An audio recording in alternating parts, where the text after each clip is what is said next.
रवि पांडे 5,000 प्रत्येक के लिए 2 वस्तु बेचता है जिसमें समग्र लेन देन में, समग्र का मतलब है ओवरऑल, टोटल जो ट्रांजैक्शन है, टोटल जो जितना भी हुआ उसमें कोई लाभ या हानि नहीं होती है।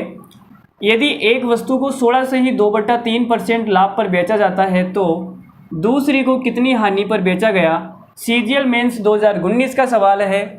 4 ऑप्शन आपके सामने हैं। ऐसा सवाल शायद मैं पीछे करवा भी चुका हूं और जहां तक मुझे लगता है मैंने सेम टू सेम सवाल ही करवाया है।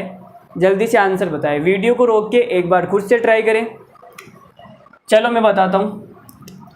तो भाई मैंने आपसे क्या कहा, देखो सवाल में ये बोला है कि रवि पांडे 5,000 प्रत्येक के लिए 2 वस्तु बेचता है, प्रत्येक को 5,000 में बेचेगा। इसका मतलब कि जो SP है वो क्या है, सेम है।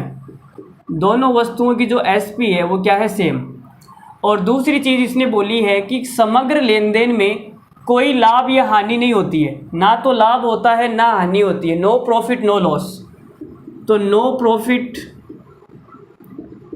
और नो लॉस वाली जो कंडीशन है उसमें क्या होता है, प्रॉफिट और लॉस क्या होते हैं, बराबर होते हैं। अगर मुझे 10 रुपये का प्रॉफिट हुआ तो 10 रुपये का नुकसान हो जाएगा, क्या आ जाएगा, 0। ओवरऑल क्या हो जाएगा, 0, ना तो नुकसान ना प्रॉफिट। समझ में आ गई बात। तो प्रॉफिट और लॉस क्या है, बराबर। सवाल में बोला एक वस्तु को मैंने 16 से ही 2/3% लाभ पर बेचा। 16 से ही 2/3% का मतलब होता है 1/6। 6 रुपये की कोई चीज़ है तो लाइट चली गई यार। 6 रुपये की चीज़ है तो 1 रुपये का लाभ हो जाएगा, तो कितने में बेचेंगे, 7 में। ठीक है, चलो भाई लाइट के आने का इंतज़ार करते हैं। और तो क्या, ये लाइट वाला ना बहुत बड़ा इश्यू है। लो भाई लाइट आ चुकी है। तो देखो सवाल हम क्या बोल रहे थे, मैंने आपसे कहा था कि प्रत्येक को ये 5,000 में बेच रहा है, इसका मतलब SP क्या है, सेम है। ठीक है, और सवाल में ये बोला है कि समग्र लेन देन में कोई भी लाभ हानि नहीं होती है, इसका मतलब नो प्रॉफिट नो लॉस वाली कंडीशन है। प्रॉफिट और लॉस क्या है, बराबर है। अगर 10 रुपये का प्रॉफिट है तो 10 रुपये की हानि हो जाएगी, कट के कितना आ जाएगा, 0 आ जाएगा।